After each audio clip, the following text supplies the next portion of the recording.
If you're new here to Liberable, don't forget to hit the thumbs up button, subscribe. You can join the channel for $10 a month next to the subscribe button below. And I'm sitting behind the wheel of something I'd never thought I'd drive in a million years. An OPEL REKORD CD 380 V6. Yeah, I'm pretty interested in this.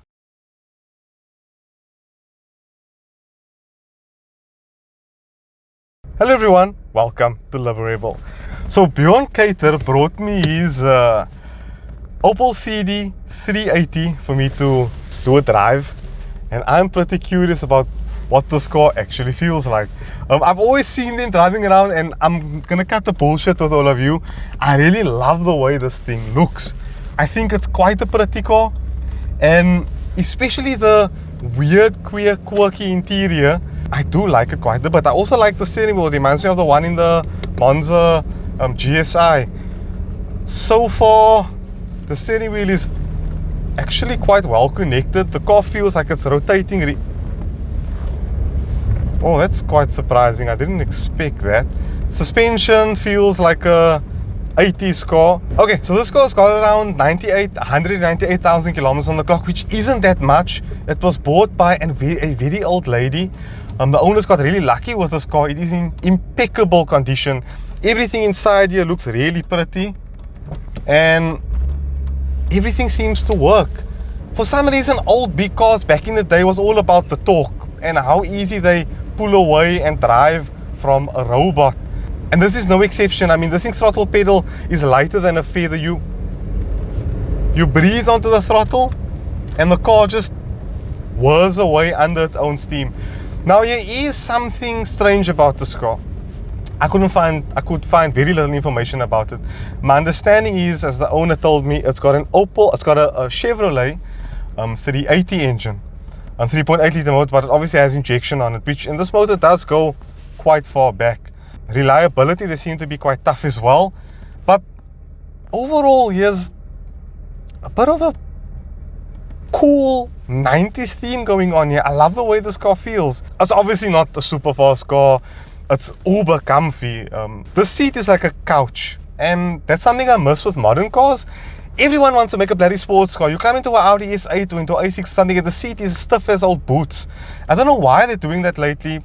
Why not keep making seats as comfy as this? I mean, this feels like a lounge suite. I'm uber comfortable. The other thing with this car is the owner fitted a free flow exhaust, obviously being an old car, and the gearbox, really smooth, really quiet. Wind noise is to a minimum. Yeah, I can see why they asked the premium for this car back in there. I think this car wasn't cheap when it came out. Wasn't cheap at all. And you know what, that's one thing about these limited production cars that don't sell in big numbers. They tend to be quite expensive, and they tend to drop off fast on the other end. But now they are gaining in value, especially in this rather fabulous condition. Now, one more thing with this car, I'm going to tag the owner in the description box below. He's 20 years old. 20, and he owns this car, which I think is pretty bloody cool. Because you guys know I'm quite a big car guy. I do love big cars, and I love quirky big cars.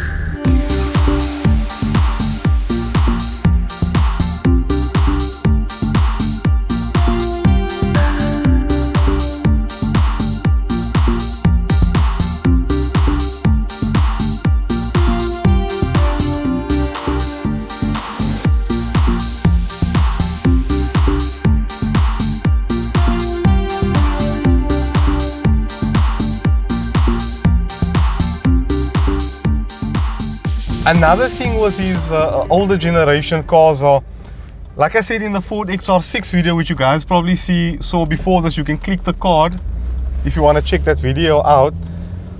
There's not really much dashboard here. You basically sit, you wear this windscreen like you wear a pair of glasses.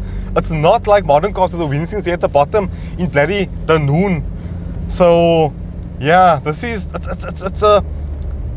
it's a clean way of an older car. Also, there's actually door pockets in this car. The XR6 didn't have door pockets, and everything you touch and feel actually feels quite nice. The dashboard on top is soft touch. The steering wheel feels quite nice. There's barely any rattles and creaks inside this car. Okay, the owner will say it's light on fuel or heavy on fuel. I don't really think it's that light on fuel, especially around town. So yeah, the owners will be very biased with this car because him and his father is very passionate about it. They have great stories about going to, I think they traveled Africa with this thing basically, because it's just so effortless on the long road. I can feel that.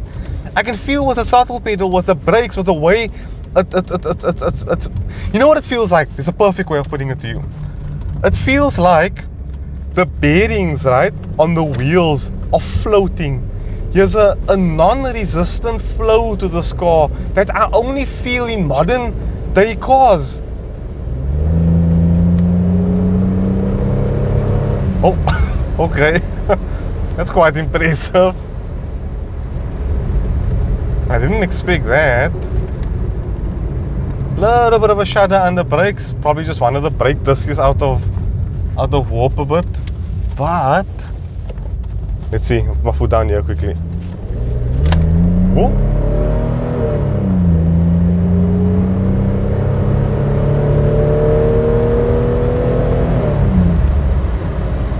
That's actually quite impressive. And the car's so smooth and refined. I like old cars. I love old big cars. I like cars that are different. I love this dashboard that looks like a old bookshelf from the 80s. It's just so quirky and so takes me back to a time of when I didn't have bills to pay. Okay, now the handling starts coming slowly into question. Hey, don't try your luck here, my bro. You'll get beaten by a 380. He's moving. Yeah, no, guys, it is very old, you know, very floaty. It doesn't really inspire much confidence around the corner. All the things that goes with its nature of just that long distance cruiser. This thing will do 120 and tick like a bloody clock all day to Joburg.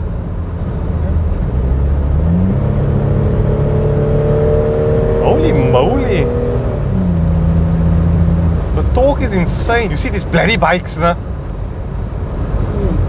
I have a story to tell you.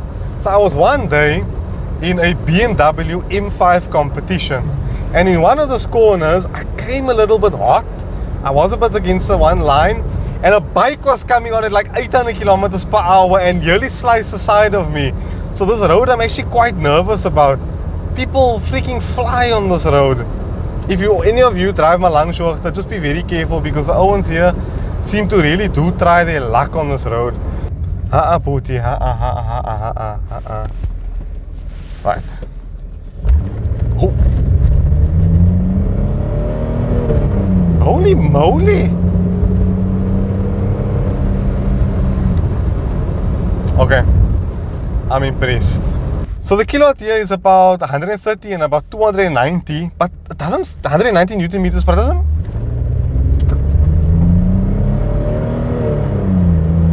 $80, $100.